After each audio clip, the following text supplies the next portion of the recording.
Pinapa-freeze na ang aabot sa higit 4 na bilyong pisong halaga ng mga eroplano at helicopter na pagmamayari umano ng mga kumpanyang konektado kay Congressman Zaldico.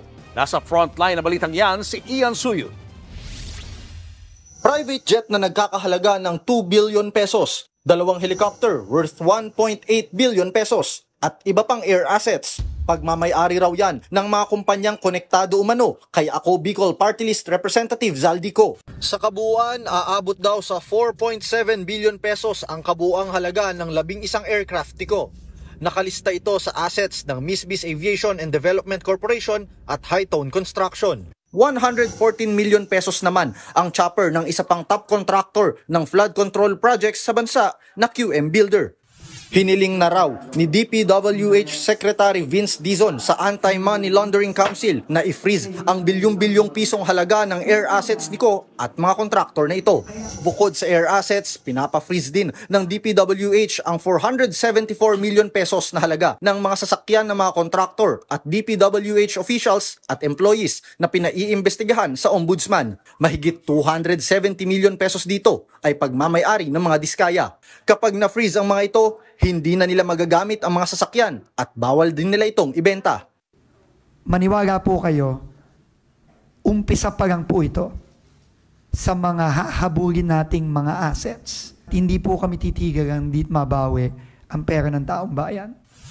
Sinumite na nila ang listahan sa AMLAC, ICI at Department of Justice. 10 opisyal naman ng DPWH ang pinagpapaliwanag ni Dizon dahil sa marangyang pamumuhay at substandard projects. Ang ilan sa kanila na booking na nandodoktor umano ng mga dokumento. Kasama dyan ang mga regional directors ng NCR, Central Visayas at district engineers ng ilang lugar. Maluluhong mga pamumuhay. No? Meron pa kami nakita dito na gumagamit pa ng mga chartered airplane. Kung hindi sila sumunod, makakasuhan sila administratively and even criminally. Huwag nyo nang hintayin yung mangyari sa inyo, yung nangyari kay Alcantara, kay Hernandez, kay Mendoza et al. Na nung una, wala akong alam, at kumanta din pala.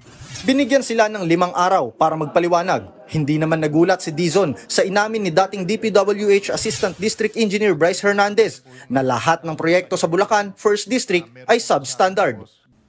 Sa lahat ng mga nakita namin, hindi ako nagugulat dun sa sinabi ni Bryce Hernandez. Pero, tingin ko hindi lang to 1st District of Bulacan. We have no choice. We have to fix them. Naging emosyonal din si Dizon nang ilarawan ang malawakang korupsyon sa mga proyekto sa DPWH. Kahapon nga, sabihin ko sa inyo, muntik na akong tumalon dun sa tulay na hindi natapos ng 8 years eh. Kasi parang overwhelming na masyado to eh. I'm emotional here because the gravity of this problem is unthinkable. I'm telling you right now. Unthinkable ito. Talagang grabe. At nandito pa lang tayo sa pananagot. Part 1 pa lang tayo. Nagbabalita mula sa Frontline, Ian Suyu, News 5.